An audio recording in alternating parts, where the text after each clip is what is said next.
Puji dan syukur kehadirat Tuhan Yang Maha Esa yang telah melimpahkan rahmat dan hidayah-Nya sehingga kita, insan transportasi, dapat berkumpul bersama untuk memperingati Hari Perhubungan Nasional 2022 dengan penuh hikmat dan rasa bangga. Di tengah masa pemulihan pandemi, kita harus menghadapi perekonomian dunia yang belum sepenuhnya bangkit. Di tengah tantangan, sektor transportasi masih memberi kontribusi yang berarti bagi Indonesia. Data BPS menunjukkan sektor transportasi telah berhasil tumbuh 21,27% di kuartal kedua 2022 dan memberi sumbangan positif terhadap pertumbuhan ekonomi nasional yang mencapai 5,44%.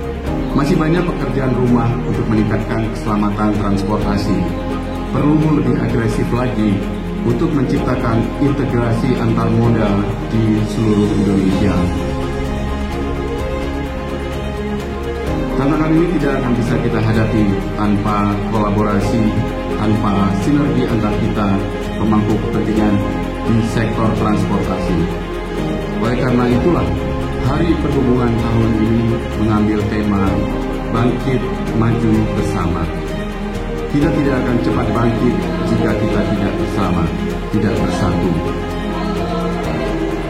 Untuk itu, izinkan saya menyampaikan rasa terima kasih sebesar-besarnya kepada seluruh insan transportasi dimanapun berada, yang bertugas di kota, di desa, di perbatasan, dan di pulau-pulau terpencil, yang telah mengabdi demi menjaga konektivitas di seluruh penjuru negeri.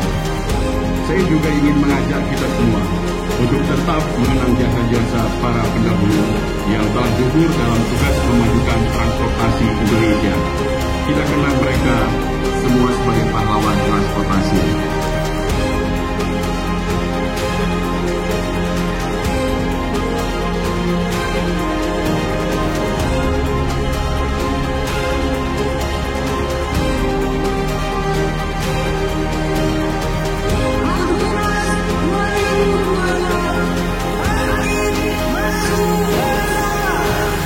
Sebatang lidi akan mudah dipatahkan, tapi segenggam lidi akan sulit diruntuhkan.